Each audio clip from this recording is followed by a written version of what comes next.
seja bem-vindo ao TH Entrevista. Hoje recebemos o ex-superintendente da Zona Franca de Manaus, Tomás Nogueira. Ele respondeu pela autarquia por quase 3 anos e atuou ainda como auditor fiscal da Secretaria de Estado de Fazenda por mais de 35 anos. Especialista em direito tributário, desde 2018, presta assessoria empresarial a projetos do Polo Industrial de Manaus. No bate-papo de hoje, vamos conversar sobre a reforma tributária. Seja bem-vindo ao TH Entrevista. Muito obrigado. A satisfação está aqui e poder compartilhar ideias e ajudar no que for possível na compreensão desses temas que são tão enjoados, áridos, difíceis de compreensão pela população, que não tem a obrigação de conhecê-los de forma mais aprofundada. O senhor esteve ao lado de técnicos do governo do Amazonas e teve um papel importante para ajudar a bancada federal a costurar uma melhor proposta para a Zona Franca de Manaus, que até então estava com os incentivos fiscais ameaçados.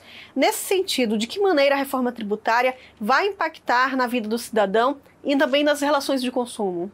São duas coisas fundamentais para a gente dar uma olhada. Primeiro, a reforma em si, depois o impacto na Zona Franca, para a gente tentar entender. Porque, como eu disse, é um tema árido. A reforma é necessária. Esse é um ponto absolutamente fundamental. Eu já tive a oportunidade de participar de 7 ou 8 tentativas de reforma tributária desde 1998. Todas tramitaram no Congresso, avançaram, mas não chegaram na etapa que esta já chegou de ser votada na Câmara. São propostas prontas, diferenciadas entre si. Mas por que então se busca tanta reforma tributária durante tanto tempo? Porque a realidade hoje é extremamente complexa para as empresas e digamos assim, invisível para o cidadão, incompreensível para o cidadão o que é que ele paga de imposto, né? Então tem outros mecanismos, vou tentar explicar para você. Uma empresa no Brasil hoje, se ela vende este pote, ela tem de perguntar, tem um imposto. Para quem ela vai vender, se é para o consumidor final, se é para uma outra empresa, se é para o setor público, se é para onde aqui, estou dando um exemplo aqui. Tem um meme aí na internet que faz uma diferença entre o pão e o panetone. O pão tem uma classificação fiscal, o panetone tem outra classificação fiscal. Isso significa que o pão tem uma tributação e o panetone tem outra. E ainda vai depender de para quem ele vai vender, para onde ele vai vender, para tudo isso.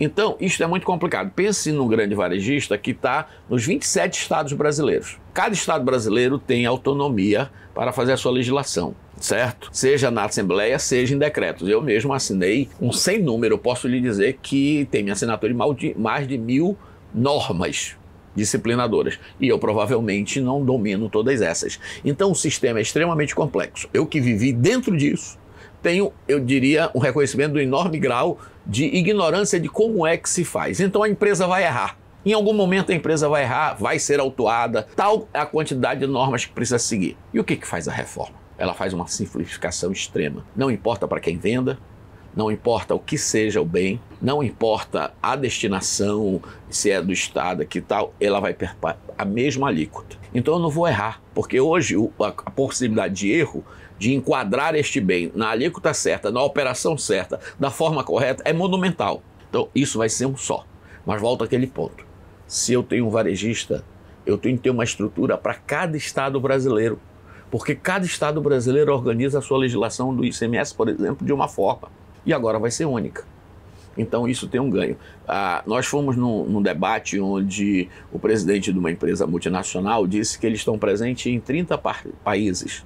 30. Ele tem 65 pessoas no mundo inteiro tratando de impostos. Metade disso no Brasil. Então a gente não tem sequer ideia de como é que o outro mundo é possível. As resistências da reforma têm um enorme medo. Não, mas vai dizer, a reforma simplifica. A reforma simplifica. Não é perfeita, mas ela simplifica. Para o cidadão fica uma coisa de quem já teve a oportunidade de sair do país e ter contato com alguns outros sistemas. Ele vai saber quanto é que ele paga de imposto. Hoje, quando você compra 1 quilo de arroz, de açúcar, um refrigerante, você paga um preço, você não sabe quanto imposto tem embutido ali. Agora, você vai pagar o valor do bem e o imposto, o mesmo que você paga hoje junto, você vai pagar por fora. Então, isto vai dar uma noção de quanto é que você vai receber. Mas uma coisa positiva, extremamente positiva nessa reforma, é a questão, por exemplo, do tratamento da cesta básica. Vou dar um exemplo. Lá no passado, nós retiramos a tributação do gás de cozinha. O gás de cozinha que está a 140, pode ter baixado um pouco, mas, por exemplo, tem a 25% de imposto. Ou seja, isso significa R$35. Então, se eu tiro o imposto, a botija de gás deveria ir para R$105. Mas isso não acontece. O que acontece? O varejista vende a 120, ele diminui um pouco o preço e se apropria do imposto do Estado que era para ser diminuído. O que vai fazer hoje? Nessa simplificação e com a tecnologia, as pessoas vão pagar o mesmo tanto, o imposto vai estar lá. Não vai para o varejista, não, é para o Estado. Mas o Estado vai fazer o cashback. Ah, é complicado? Não, não é complicado. Posso lhe dizer do ponto de vista de quem viveu isso, é simples, é extremamente simples, certo? O mesmo controle que o Estado faz hoje quando pergunta assim, CPF na nota, então isso vai ser possível. Então o primeiro ponto é, essa reforma traz um ganho para as empresas, ela diminui fenomenalmente o custo de pagar o imposto. Não é o imposto em si, mas é a estrutura que eu tenho para pagar o imposto certo. Mas isso também ainda tem o outro lado. Então, complexidade significa que tem um monte de buraco para eu evitar pagar imposto. Então, um sistema mais simples que diminui o custo das empresas, isso com certeza vai gerar mais emprego e tira uma coisa que tecnicamente a gente chama de regressividade. O que é regressividade? No sistema atual, pobre paga mais imposto. Como que pobre paga mais imposto? Ele compromete mais parcela da receita dele em pagar imposto. E quando ele receber de volta isso, você tira um pouquinho dessa coisa tão ruim que é a regressividade. Essa é a questão da reforma tributária. Mas tem a questão da Zona Franca. Então deixa eu tentar explicar um pouquinho essa questão da Zona Franca. Hoje no país, e não tem nada simples nessa história, nada simples. Hoje no país você paga imposto quando produz e vai pagando em cada etapa, certo? Muito bem, mas eu sempre dou o seguinte exemplo. Pense num cidadão do Ceará, do Piauí, esquece a Zona Franca por um momento, que compra uma geladeira. Como é que funciona hoje no país? Paga-se uma parte do imposto na área de produção e paga-se uma no comércio. Então, digamos que hoje, numa geladeira de R$2.000, se você pagar R$1.000 para comprar na fábrica, o varejo comprando na fábrica, ele já deixa no estado de São Paulo, por exemplo, R$70. Quando ele vai vender no Piauí, que vende a R$2.000, ele deixa outros 140, mas que abate os 70. Mas qual é o conceito que é importante aí? O cidadão de um estado pobre, porque quem suporta o imposto é o consumidor. Então, este cidadão de um estado pobre paga o imposto completamente e parte do dinheiro vai para o estado rico. Então, o conceito básico do destino é: o imposto vai ser pago no estado que consome. Parece justo. Tem uns outros aspectos que não estão sendo considerados. Mas para a gente simplificar aqui, porque senão vai ficar muito longo, o conceito básico é o seguinte: quem vai receber o imposto pago pelo cidadão consumidor é o estado onde ele mora. Ok?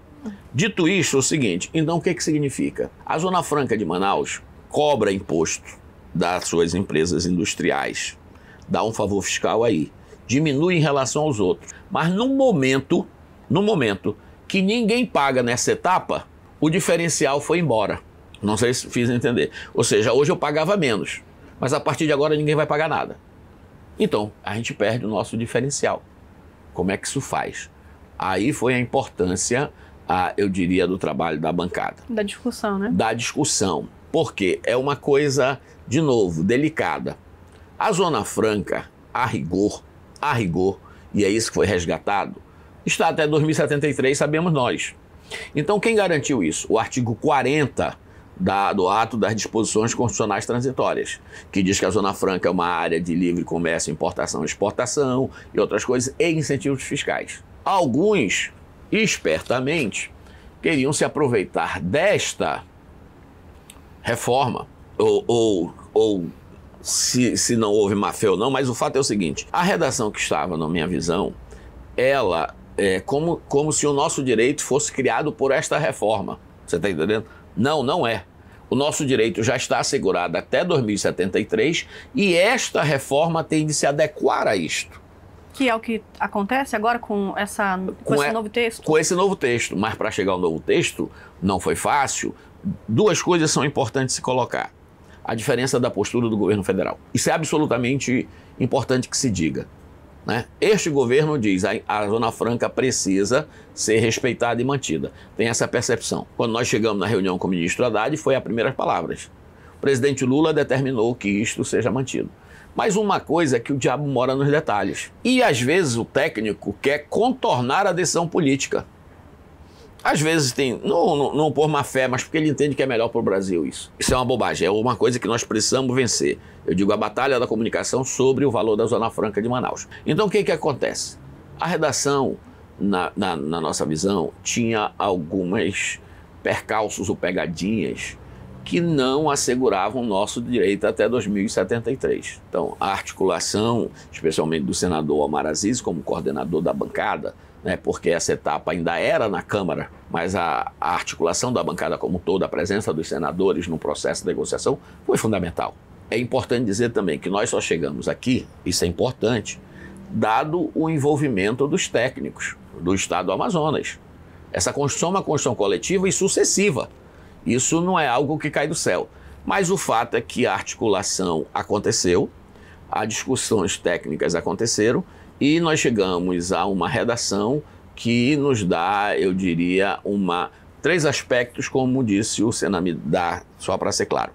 O senador Omar Aziz, na conversa com o ministro Haddad, pontuou de forma muito feliz que são três os aspectos que nos precisam preocupar: a segurança jurídica, a competitividade de nossas empresas para ter atividade econômica e a arrecadação.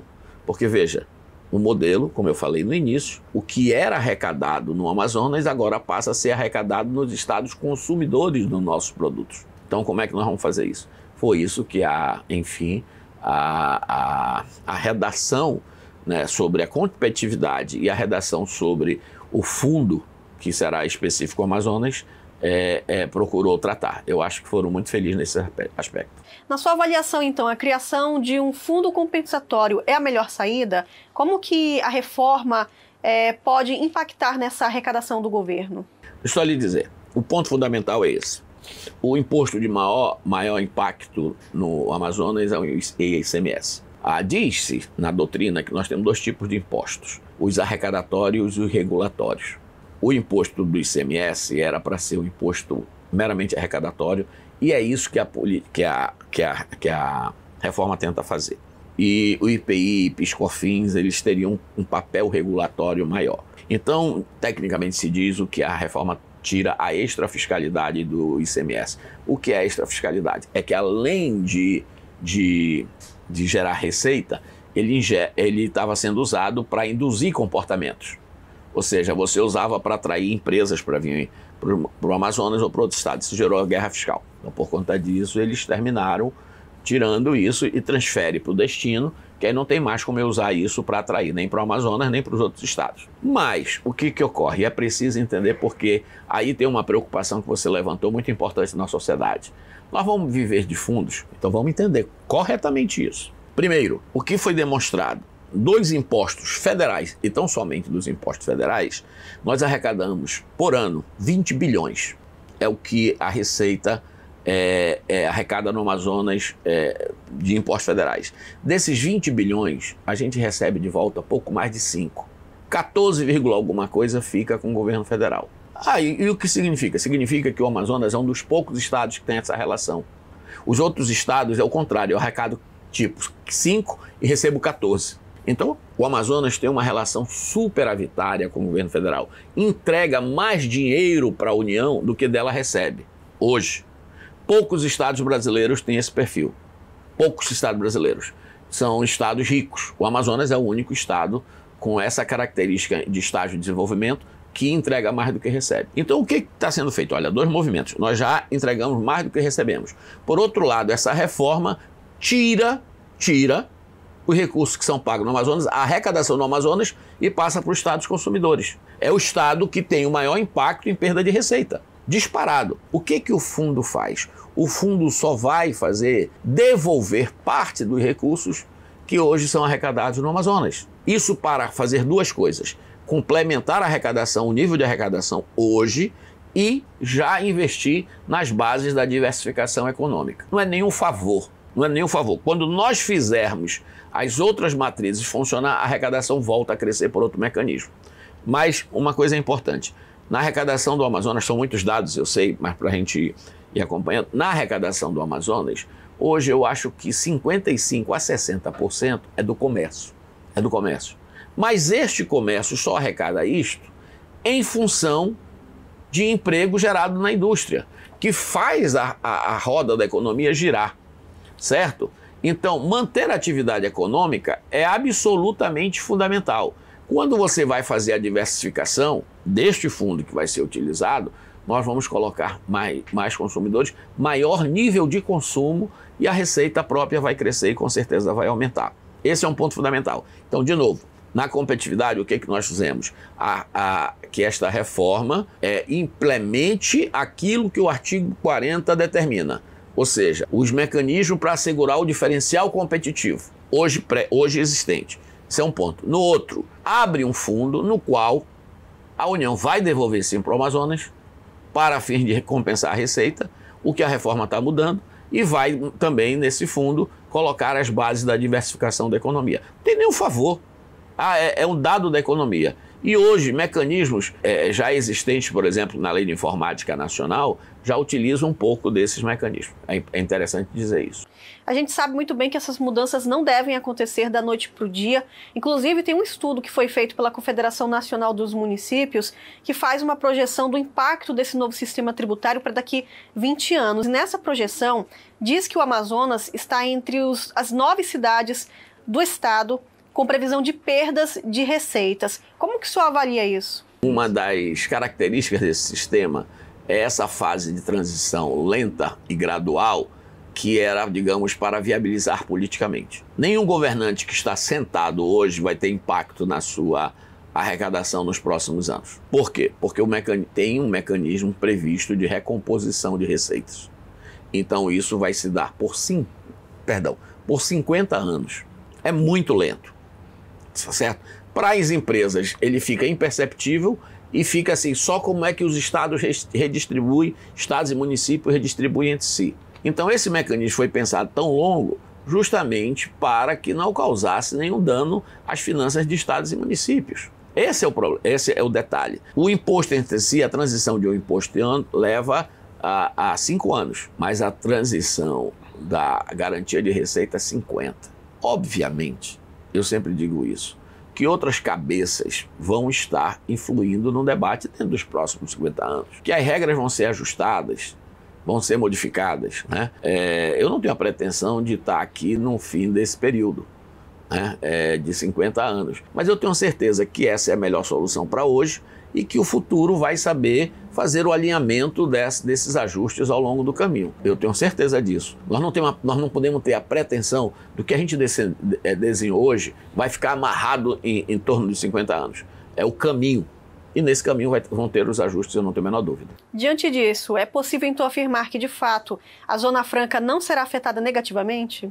A grande batalha e discreta e imperceptível foi essa, de novo. Quando a gente começou, o cuidado no debate da Zona Franca nós não podemos admitir que em qualquer reforma a gente levante que a Zona Franca está em risco. Por quê? Porque a Zona Franca está assegurada até 2073. Toda e qualquer reforma que vier hoje, se amanhã decidirem reformar, reforma, mas você desenha os mecanismos que preservem a Zona Franca porque ela já está na Constituição. Isso é uma decisão constitucional da sociedade brasileira que não cabe ninguém, nem eu, nem você, nem qualquer comentarista econômico, nem qualquer político colocar que nós vamos discutir a Zona Franca de Manaus. Nós podemos discutir, sim, os seus mecanismos, quando melhora, como corrige isso aqui, sim, mas já tem uma decisão da Constituição.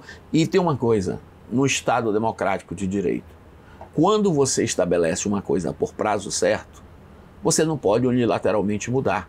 Então, existe uma regra que diz que até 2073. Eu não posso quebrar contrato, eu não posso mudar a regra no meio do caminho. Isso está definido. Para te responder, não vejo, a gente tem que ter o cuidado para não admitir esse discurso que a eventual reforma corre em risco. Nós temos de ter o cuidado para que construamos as regras para que o que está assegurado na Constituição seja preservado. A gente tem que falar também sobre um outro assunto, né, que tem causado bastante dúvida nas pessoas. É em relação ao imposto de renda de pessoa física. Quais são as perspectivas de mudança no imposto de renda? O senhor acredita que precisa de atualizações? Com certeza. O que aconteceu nesse país é que o financiamento da máquina pública foi justamente para o imposto de consumo. Essa é a pior forma de se financiar o Estado, ou pelo menos a menos justa. Porque em qualquer circunstância, quem ganha menos paga mais imposto do consumo. Mesmo que eu tenha um consumo básico, de novo, se eu ganho um salário mínimo, mas aí eu vou pagar a água, a luz, o supermercado, aquilo levou uma parte da minha renda muito maior do que leva de quem tem uma renda alta. Então, a reforma do consumo é o primeiro ponto. O segundo ponto, que é muito mais difícil, porque a influência econômica, vamos deixar claro, das pessoas de alta renda é muito maior, mas nós precisamos rever este desenho tributário. Então isso vai vir. As pessoas gostam muito de citar o sistema tributário americano sobre isso. Ele tem algumas imperfeições, ele não é seguido no resto do mundo. O que é adotado no resto do mundo é o IVA. Mas ainda aqueles que admiram, eu lembro que tem alguns estados americanos, eu cito de cabeça New Hampshire, que não tem imposto de consumo. Como é que ele não tem imposto de consumo? Ele é todo financiado pelo imposto da renda das pessoas. Todo financiado pelo imposto da renda das pessoas.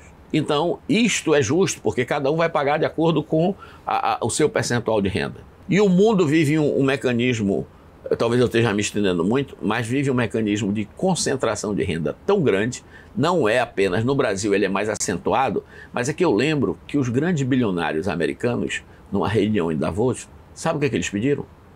Mais impostos. Era preciso tributar mais as grandes fortunas. Eles pediram. Tem lá, aqui, esse é um dado da realidade.